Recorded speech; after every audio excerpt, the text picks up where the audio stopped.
or you're having trouble with the audio, please feel free to type that into the chat box and let us know. It is now my pleasure to pass this over to Jackie Bennett, the GFAS Director of Accreditation for Africa and Asia, who will get us started and introduce our panel.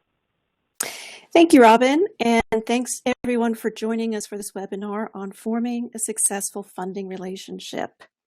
We know sanctuaries and rescue centers are doing important work, and that work needs to be funded. So what are the key points to keep in mind when turning to foundations for support? In the next hour, we're going to hear from 3 funders whose organizations have worked with sanctuaries, rescue centers, and other animal protection organizations throughout the world. I'll introduce them briefly right now, and you'll hear more about their programs during our discussions. Joining us are first Melanie Anderson, the Director for the Animal Protection Program of the Summerlee Foundation, which supports organizations working with both companion animals and wildlife throughout the Americas and the British Isles. Next is Linda May, Captive Apes Program Director for the Arcus Foundation, which funds programs for both apes in captivity and ape conservation in Africa, Asia, and North America. And our third panelist is Kierval Skinnerlin, trustee of the Maria Norbury Foundation, a small private foundation dedicated to the protection of animals that has supported programs in many parts of the world. And again, thank you to all 3 of you for joining us and offering your insights over the next hour. In our discussions, we're going to look at 3 main issues. The first is going to be introducing your organization to a new funder or a prospective funder. We'll then talk about the follow-up. What should you do once you receive the grant? And finally, we're going to hear some advice on how to maintain that relationship between a funder and your organization. With that, I'm going to turn the presentation over to Kierval for her overview of these issues.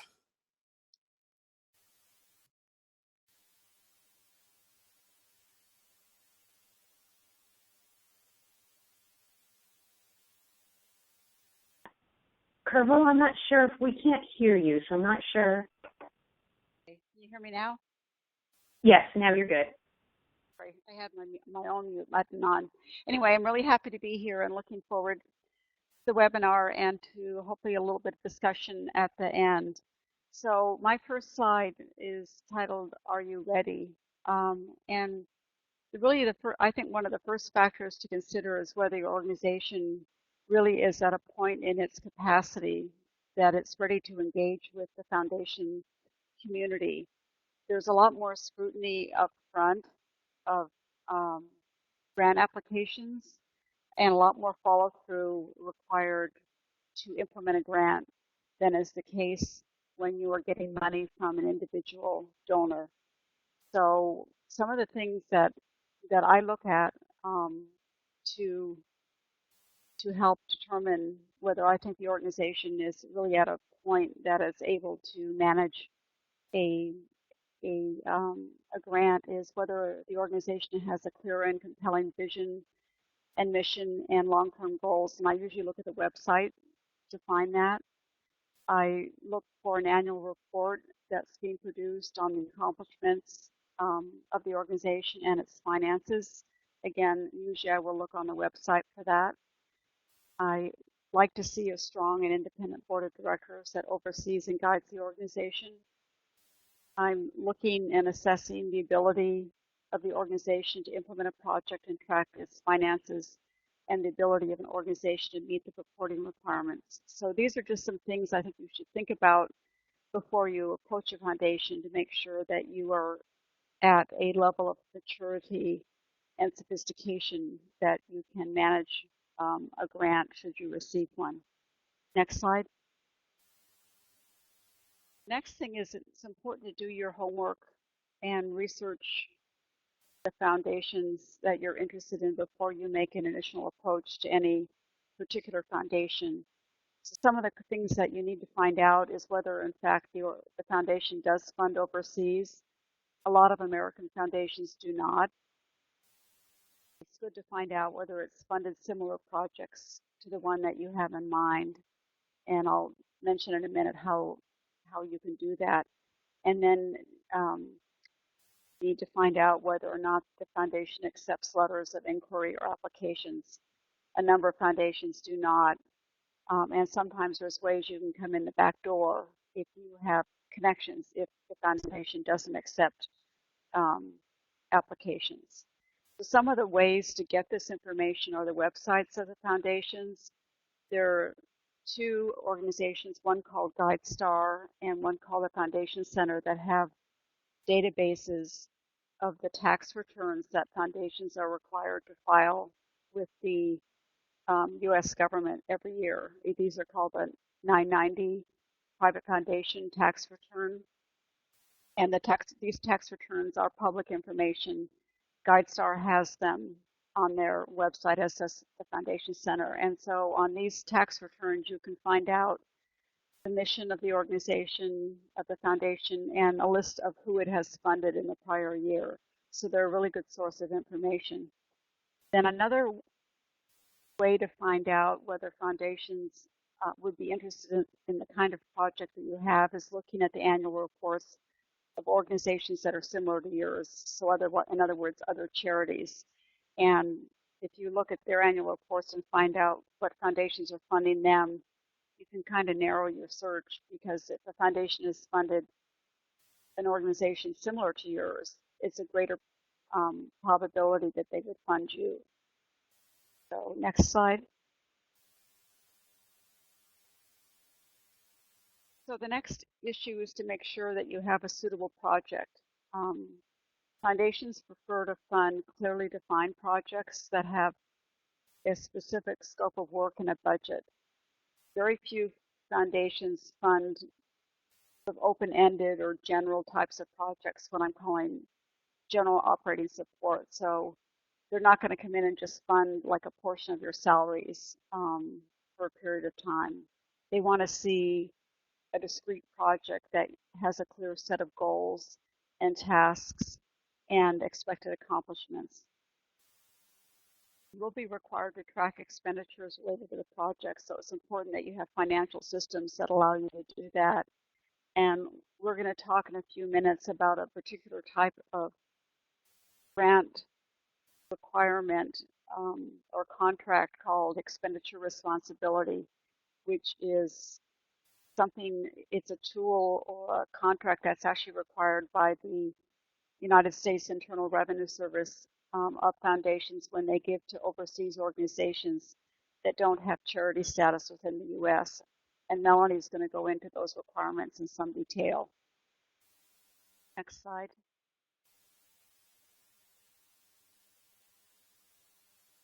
And if you're successful in getting a grant, you want to make sure you do a good job of implementing it, and so that you are able to get another grant from that organization, and that also that you're protecting your reputation as an organization that, again, foundations do talk to each other. So you won't, if you don't do well with a grant, you don't have a good reference to give another foundation, which is a problem. So if you don't follow through during the grant and after the grant, your chances of getting another grant are a lot slimmer. When you're communicating with your funder, pictures are, along with the text, are a really good way to communicate. I like pictures a lot. I'll let Melanie and Linda say whether they like pictures, but I really like pictures along with the text. As I mentioned, it's important to keep in mind the reputation of your organization. In my view, it's your most valuable asset, so don't risk it by poor implementation on a project. And as I said, the funders, we do talk to each other. Often if I've gotten a grant inquiry from someone I haven't funded before, I may call Melanie or Linda or another colleague that funds in this area to find out if they know anything about your organization. So your reputation is a really important thing to protect. And so I just really encourage you, if you get a grant, make sure you do what you say you're going to do and turn in the reports that are requested and track the money appropriately and just do a good job with the grant. Okay, next slide. And then finally, it's important to say thank you, just as you do with your individual donors. Don't forget to send emails or letters of thanks acknowledging the grant when you're awarded it and expressing your appreciation, and do this also after your grant report. Your grant is awarded and you've submitted the final report. I think that I always like it when grantees express appreciation for receiving the grant. It's a nice touch, and and I think it makes a difference in terms of establishing a good positive relationship with your funder. So that's all I have in slides. I don't know if we're holding questions to the end, but I'm happy to answer any questions that anyone has. Carol, I think, why don't we move on to Melanie's and Linda's slides, and then we'll take questions and have further discussion after that, if that's okay. Thank you very much.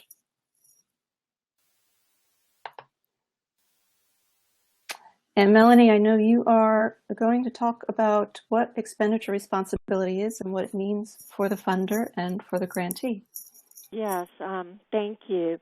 And Kirbil, I want to thank you for your presentation, which was just excellent. And Summerlee Foundation agrees with every single point you made as well. Expenditure responsibility is a process by which foundations are able to fund non-501c3 organizations. And it's quite a process, and it can sound complicated, but a lot of the responsibility falls upon foundations as well. So it's important that the grantor and the grantee work closely together on this process. So the IRS says that what's most important in exercising expenditure responsibility is to see that the grant is spent for the purpose for which it was made. That's obvious. The foundation has to obtain full and complete reports from the grantee on how the funds are spent. That's another reason it's important to work closely together. And then the foundation has to make sure that those detailed reports are available to the IRS if necessary. Next slide. So the requirements of the private foundation, and again, this is what we need to do with the IRS, but we can't do it without the grantee's help. The first thing we do is conduct a pre-grant inquiry. And this essentially is just dealing with matters such as your past history and experience, the management of your organization, your activities, your practices. It needs to be complete enough to give reasonable assurance that you're going to use the grant for the purposes for which it is made. And the scope of the inquiry can be more detailed if the dollar amount is quite high, less detailed if the grant amount is smaller. Once that agreement is made and the grant has been awarded, you'll receive a grant contract that contains certain terms that aren't in other grant contracts relating to 501c3s. So what will be required is the purpose in the grant contract, the purpose of the grant will be stated, and the grantor asks the grantee to maintain the grant funds in a separate account. So this could be a physically separate bank account restricted to your charitable purposes, or it could be a separate bookkeeping account maintained as part of your financial records. It can't be commingled with your general operating funds. And another important part of the process is reporting. And we require a final written report 1 month following the completion of the Foundation's grant funds. And the final written report must contain 2 parts, a narrative account and a financial account. So the narrative account provides a detailed description of what was accomplished by the grant, including a description of the progress made toward achieving the goals, and an assurance that the activities under the grant have been conducted in conformity with the terms. The financial account provides a financial statement reporting in U.S. dollars all expenditures of the grant funds and any income earned on those funds. One of the things that we encourage is when we send you the grant award, we encourage you to place that award in an interest-earning account, if at all possible. So that's part of it.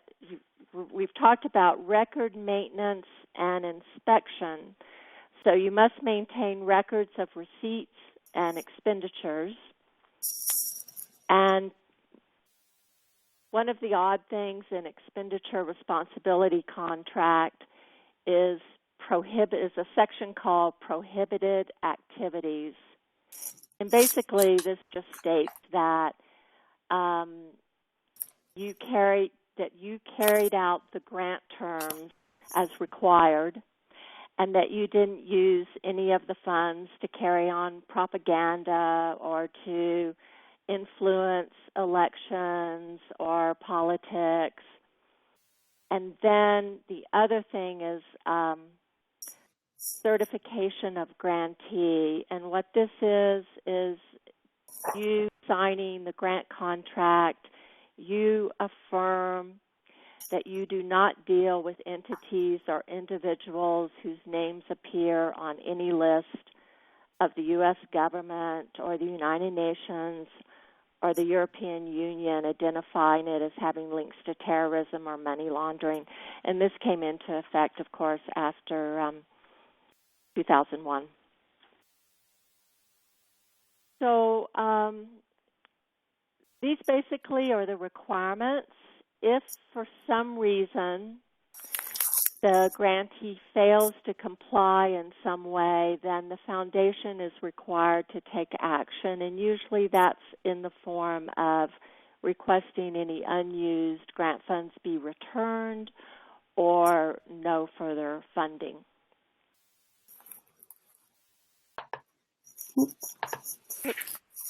So I'm sorry, I should have pulled this up sooner. This is basically what is in the contract. The purpose of the grant, requiring that those funds be separated from your general operating, the kind of reporting that we're looking for, record maintenance and inspection if we ask for inspection, the prohibited activities, return of unused funds, compliance certification, and acknowledgement. That's it.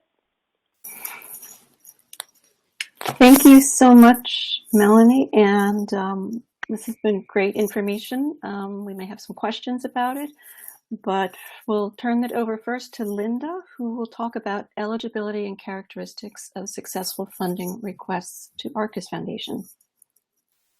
Thanks, Jackie. Can everyone hear okay? You sound good to me.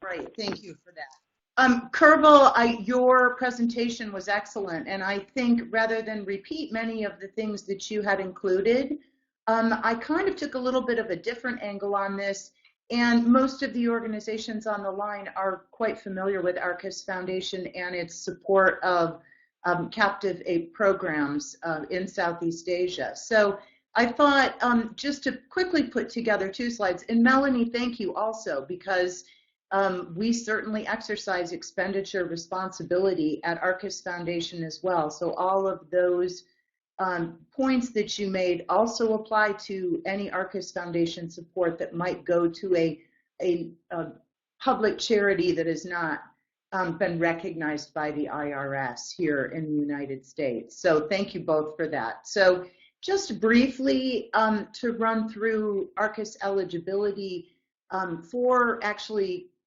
approaching us for a grant, in addition to the thoughtful points Kerbal put together, we require an equal employment opportunity policy.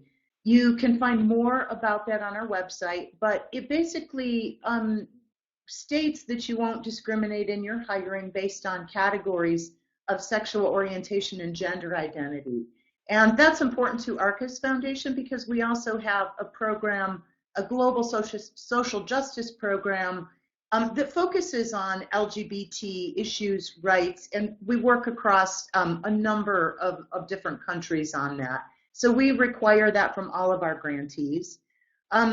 Again, expenditure responsibility is also going to apply to any funded organizations. So do be aware that it is more record keeping, and it's always good to get your house in order before approaching. Make sure you have clear budgets, and even if you have a strategic plan, that really helps. It really helps us to understand things. We're unable to support capital projects and construction. That is also related to expenditure responsibility because it requires useful life reporting, meaning if we help you to construct an enclosure, we're required, as are you, to report on that through the life of that building. And it's just not something that we're able to manage, and it's a considerable burden on your organizations as well. The next paragraph here is basic information, about your animal care standards and, our expectations for sanctuaries and rescue centers. These slides will be provided to you, so there's no real reason for me to go through those, but you'll have those later. And also, if you're engaged in reintroduction, we really need to see a demonstration and commitment and, if possible, published results around how you're following IUCN guidelines. So those are some basic eligibility pieces. And Jackie, if you can flip to the next slide. Thank you. This slide, actually, I went through and looked at what are some of the common characteristics of grants that Arcus Foundation has awarded. Really to give you an idea of the kinds of things that we're interested in looking at, much like Kerbal, and Melanie, we want to look at project support. General operations funding is a very difficult thing, especially with expenditure responsibility. It's not really even allowed. So project funding is going to be really important. A beginning and an end is always helpful.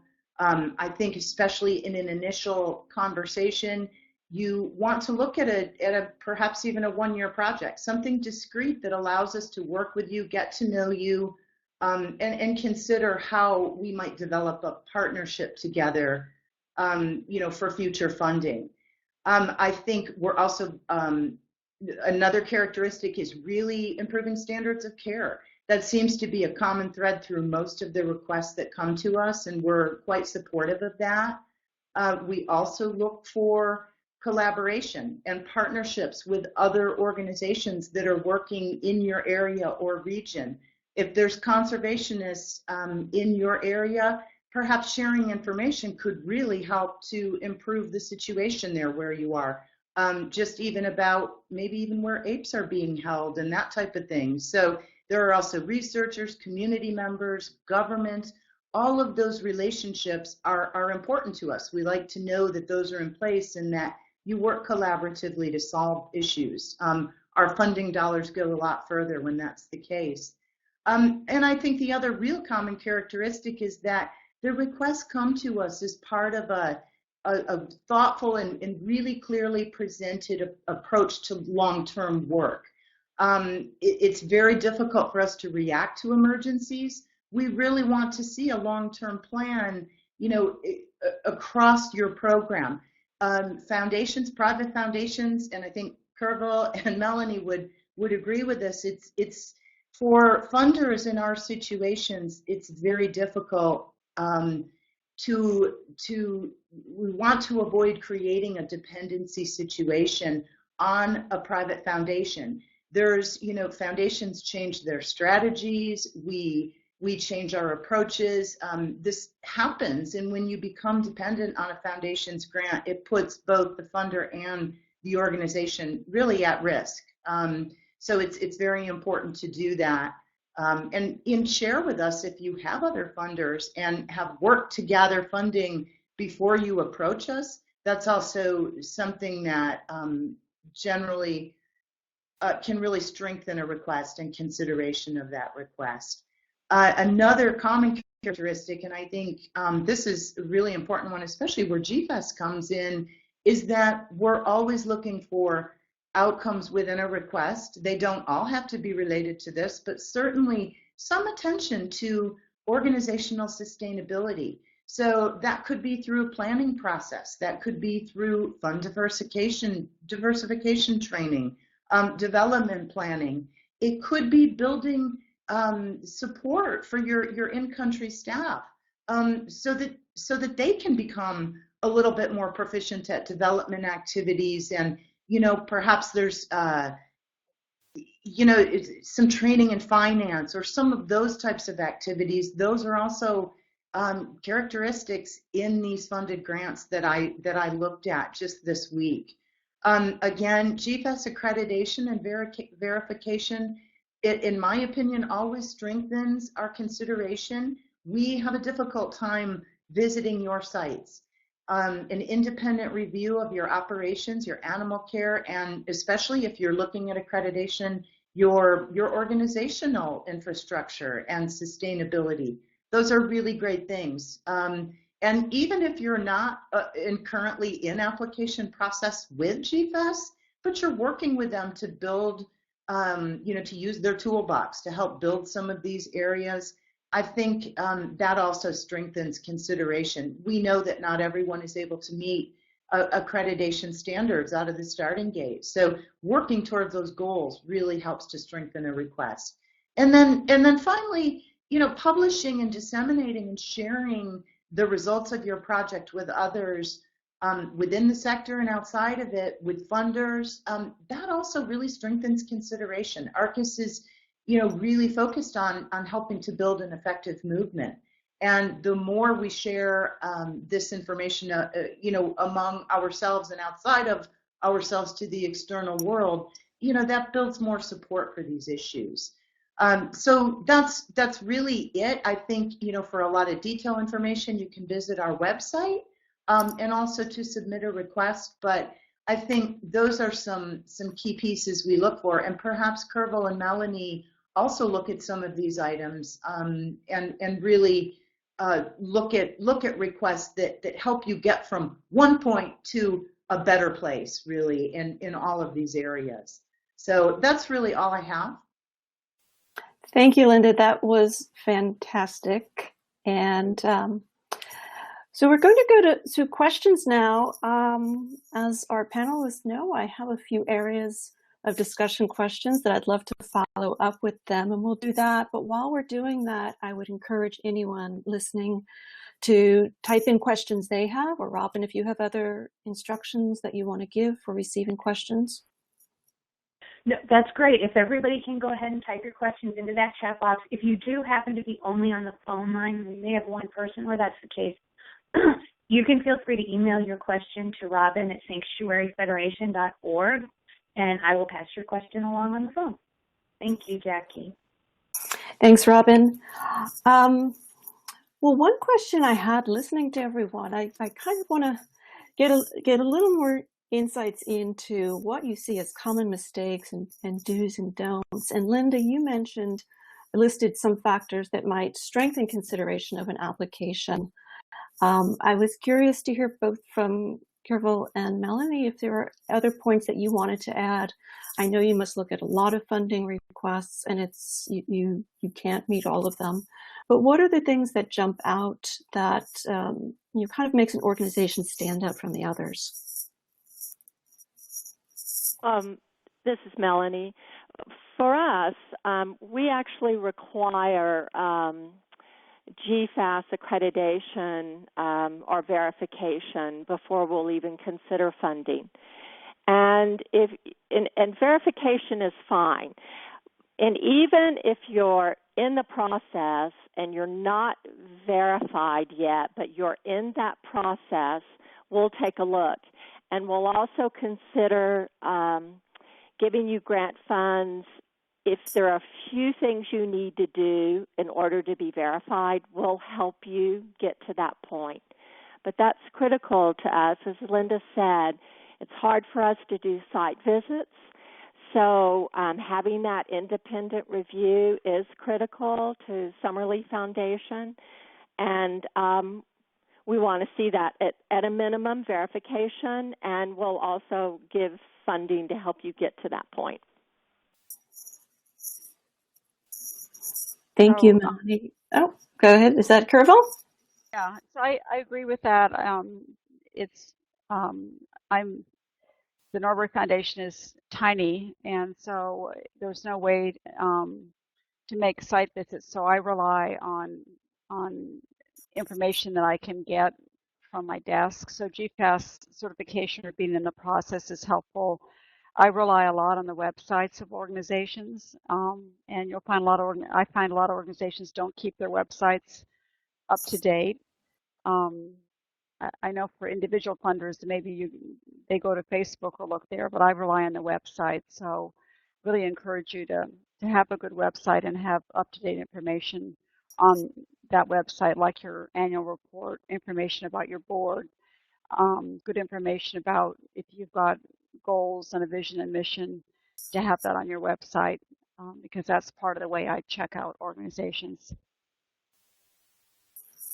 Great. And Kerval, you had mentioned in your presentation that the animal protection funding community is small and you do speak to each other. And that leads to another question I wanted to ask. How important, for all three of you, how important is it for you to know what other funding sources the organization has? And do you ever then collaborate with other foundations or donors to jointly fund a project? And how can the applicant help by giving you that information? Melanie, you want to go first, and then I'll. Sure. Yeah, it's knowing that other funders have a relationship with the organization is really important. It's not necessary, but it's extremely important. And Kerval and I have actually collaborated a little bit on with some organizations. She's called me or I've called her. We've discussed the project. Kerval's recommended several organizations to me. So I think that communication is extremely important and collaboration is huge. Summerlee is not a huge funder. We cover the globe. We cover all animals. So our grants tend to be modest for the most part on average. So it helps to work with other foundations, other funders, so we feel like we can have more impact on a particular project.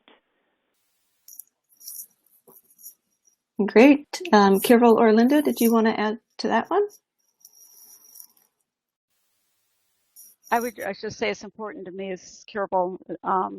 I like to know who else has funded an organization because again, it helps in saving time on the foundation's responsibility to check out an organization and make sure that it's a viable organization and so forth. So if another foundation has funded it, I often will contact them and find out what they know. And I do partner, as Melanie mentioned, we've partnered on some funds, and I'm always interested in doing that because since I'm a small foundation, the grants I give are small. Thank you, Kerval. Linda mentioned something in your presentation, Linda, about that funding strategies for foundations may change over time. And I wanted to ask a question to all of you. Are there some key trends you're seeing that could help people be more successful in writing applications for the organizations. And do you see your own application processes changing over time in response to these trends?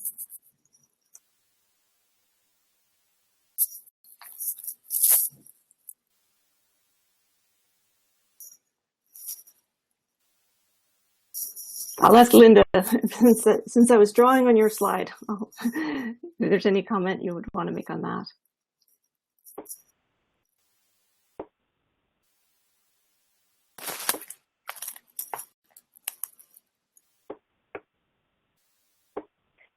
Is Linda muted by any chance?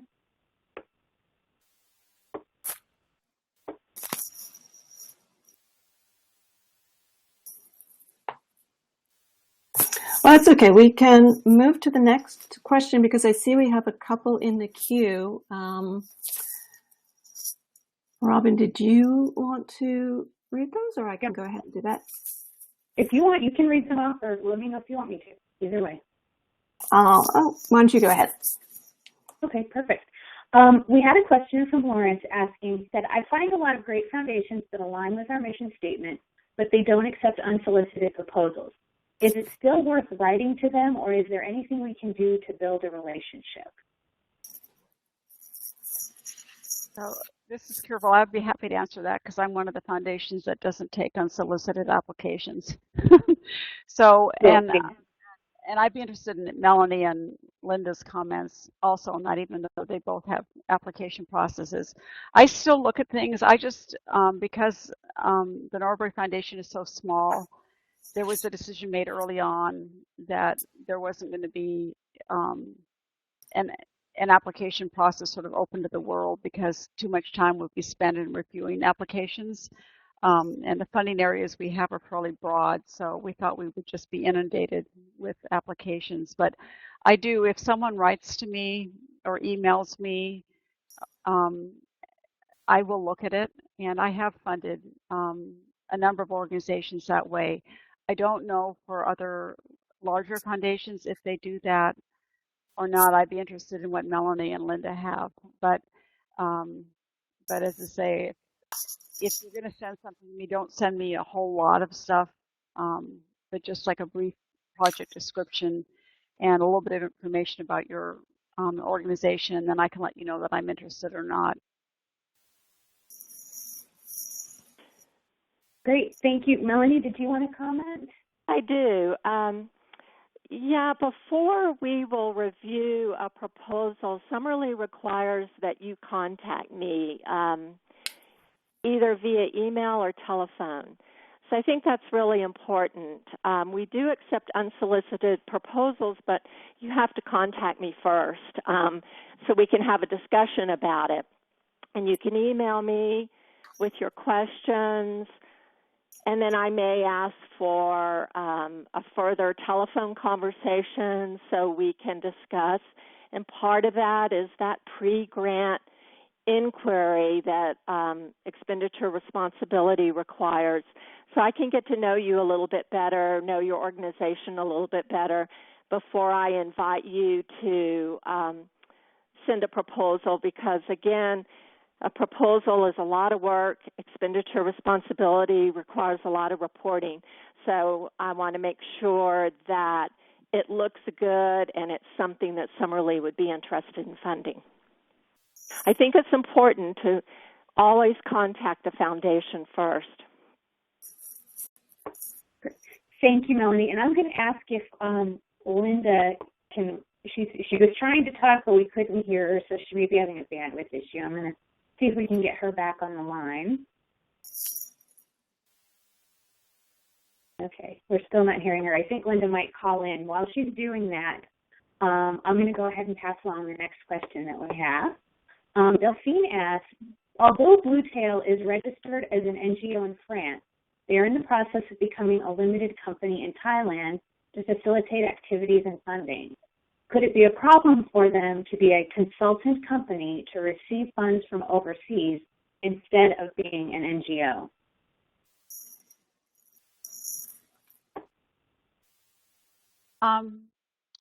I'd be interested in, this is Carol and Melanie's comments. I don't think it makes that much difference. What in terms of expenditure responsibility, you're wanting to see that the organization is engaged in charitable activities. I have funded, I know one organization in South Africa that was doing a film on canned lion hunting that was actually a private company, but the project was charitable. So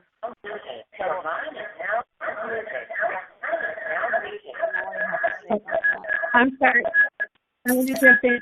And Linda, I think you're on the phone now, but can you mute your computer and turn the volume all the way down on the computer? That will take care of the feedback from your computer. Okay, thank you. You're great. I'm so sorry. I don't know what happened, but my audio just dropped completely. It could be the bandwidth issue we were having earlier, so I'm glad you were able to get on the call. Right. I'll let it go. Kervil is responding to a question. I'll let her and Melanie respond, then I've got some questions for you also. So, Great. Well, from Summerlee's standpoint, we require that the organization has some kind of charitable status in the country in which it works. So and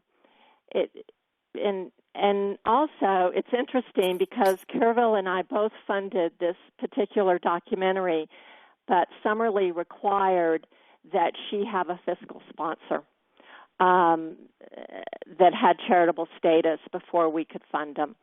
So yes, you've got to have some type of charitable status in the country in which you work.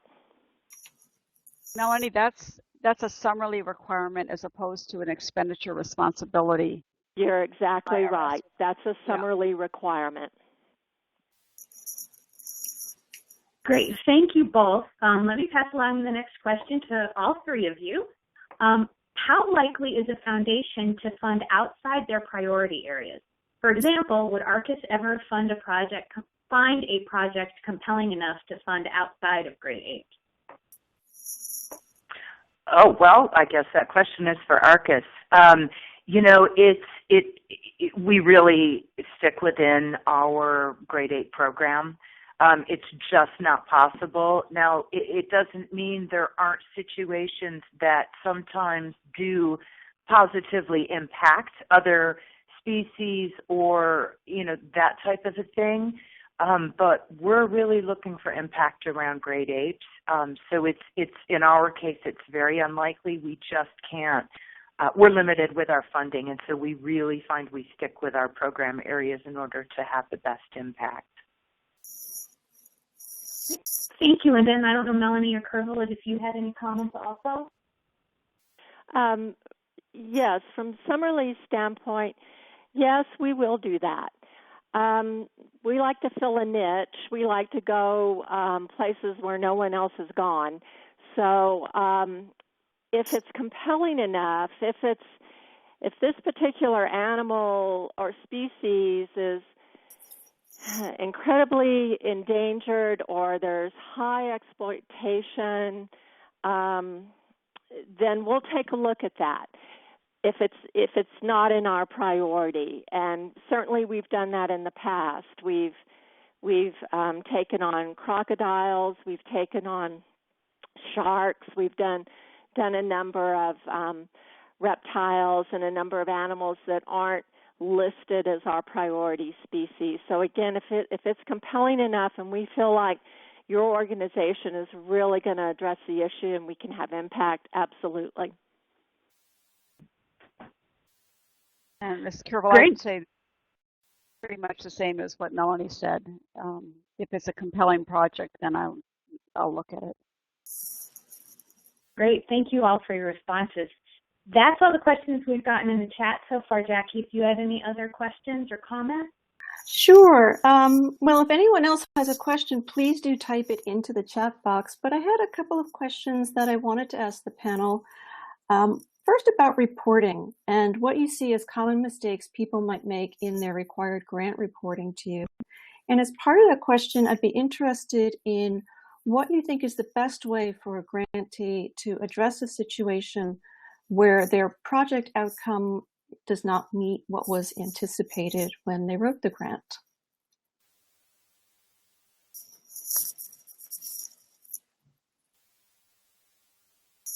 I'll take that on.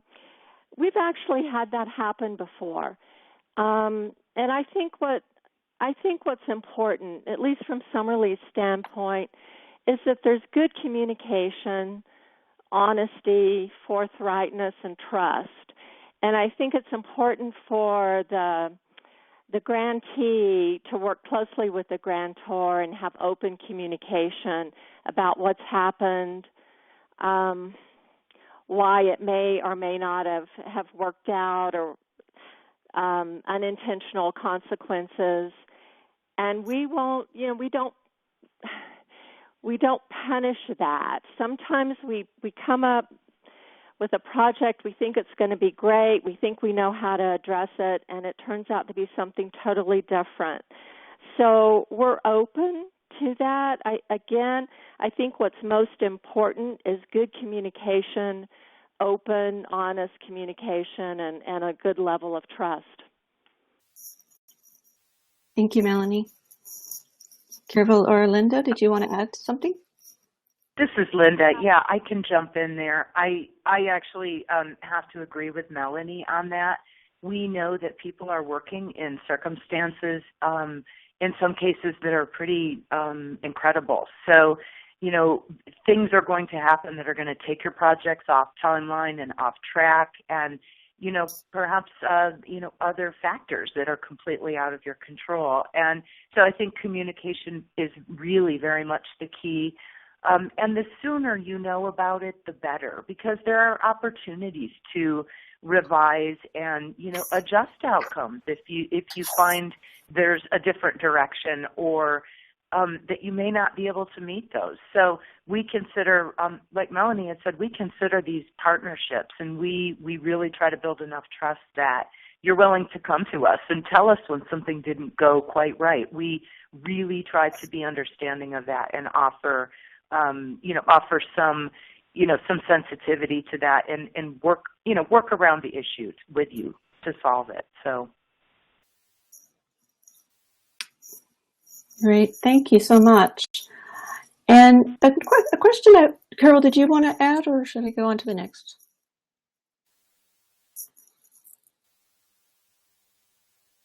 Well, let me go on to one more question, and it's thinking ahead to getting the next grant from a funder. If you've had a successful grant application, you've done your report. For any of you, are there things that you would look for in the next grant application from an organization that you wouldn't necessarily look for in the initial funding request? And what are the factors that would improve an organization's chance of continued funding?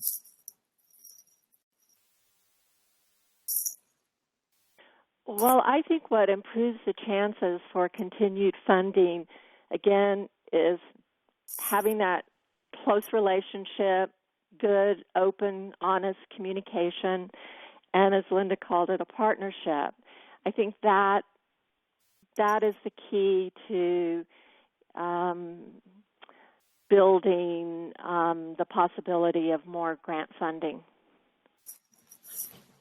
There's nothing, there's in a second proposal, if it's for a different type of project, there's nothing different we would look for, different from the first proposal. Great, thank you. I see we have another question that's come into the chat box from Delphine. Is there any known group focusing on funding salaries and capacity building of staff?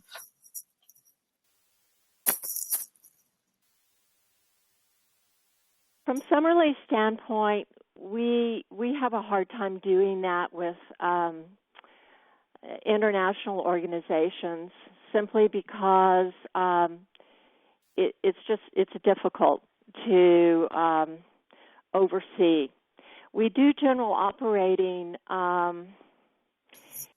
in North America, but we tend not to do it overseas. And I don't know, that's a good question, and we might consider it if there's a strong GFAS relationship.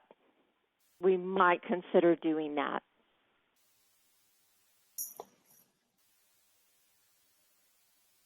Yeah, and I can jump in on this one a little bit too. I think the funding of salaries is one of those areas of that foundations, or at least ARCIS Foundation tends to shy away from, because it does end up building dependency on that source of support so that you can pay your staff. So I think that part of it is a little bit difficult. We are, however, very interested in training programs and building, and providing support to build your staff's capacity. So there may be a portion of that helps support some of their salary, a 10 or 20% line item, something along those lines. But I think seeking foundation support for ongoing salaries can actually be a little bit dangerous because, again, you can't really predict that source a year out.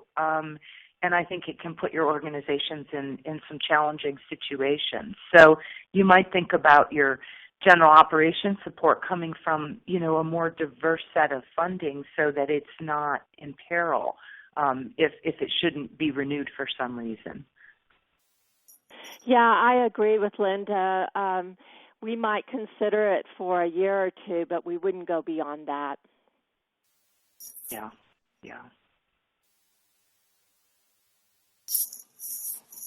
Thank you.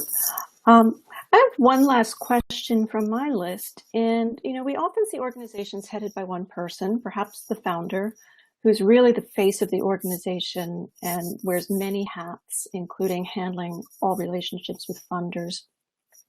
What advice can you give to a director to ensure that the donor funding isn't tied to him or her specifically, and so the organization may be able to continue that relationship even if the director is no longer with the organization?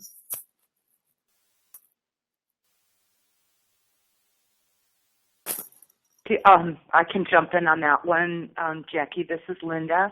I think it really, really makes a lot of sense for that key person to be involving their staff in some of these conversations, perhaps, and looking at succession planning so that there is a backup to that relationship.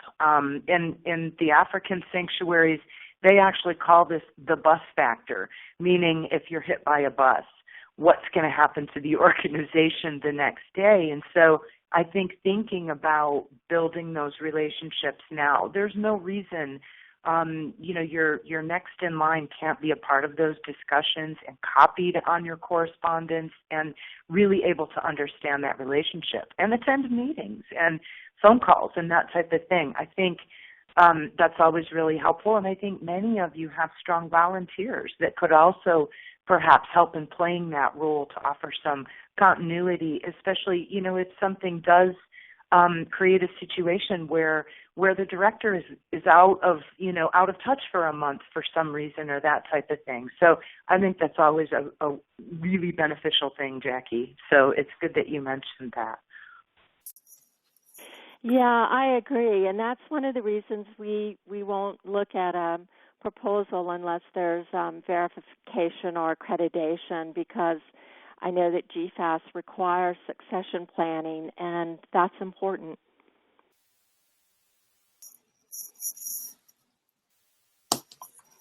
Thank you both for your answers.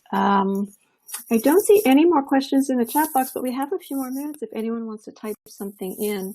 But since we have a few minutes, I just wanted to give the presenters a little time if there's something that you didn't get to answer or something else that you wanted to mention before we conclude.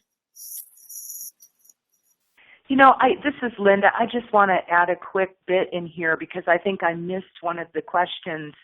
ARCIS is here to work with you, so please reach out by email if you have questions.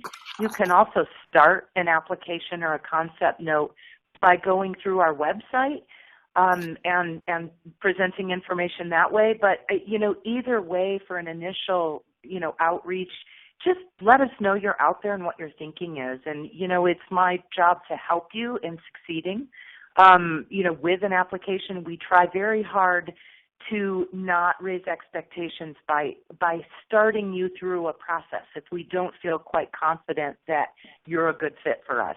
So we really try to minimize the time you end up spending, perhaps unnecessarily, if we don't think it's going to be a good fit. So I think you covered that earlier during the time I was cut off. So I just wanted to add that, Jackie. Thank you.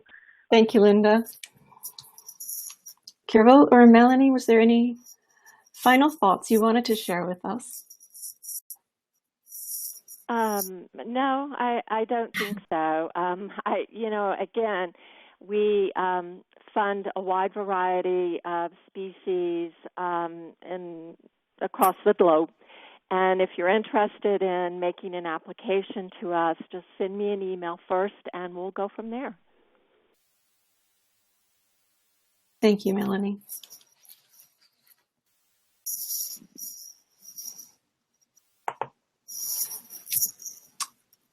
Well, if there are, I didn't mean to cut anyone off. Oh, sorry, Jackie, it's just me. It's Robin, sorry. I did want to mention one last time to everybody that I will send out probably sometime tomorrow a link to the recording and a PDF copy of the slides. You can definitely feel free to go back and take a look at the recording anytime you like, or feel free to pass that link along to others in your organization who you think might find it helpful. So I want to make sure we will be getting that out to you tomorrow. And I want to say a huge thank you to Kirval and Linda and Melanie and Jackie. Thank you all for a really great presentation. And any final thoughts you have, Jackie? Go ahead with. Well, I just wanted to say thank you also to our presenters, Melanie, Linda, and Kirval, for the amount of time that we've been together and all of the preparation and the wonderful insights that you've shared with us. And Robin, also thank you for helping to put this all together. If there are any questions anyone has about GFAS, you can certainly email me or email Robin about it, and we're happy to help. Thank you. That's great. Thank you, Jackie. Again, Thank you all. Thank you. Have a good night or a good day, depending on where you're at, everybody. Great. Thanks, Robin. Thanks, Jackie. And we'll talk soon. Thank you. Bye. Bye.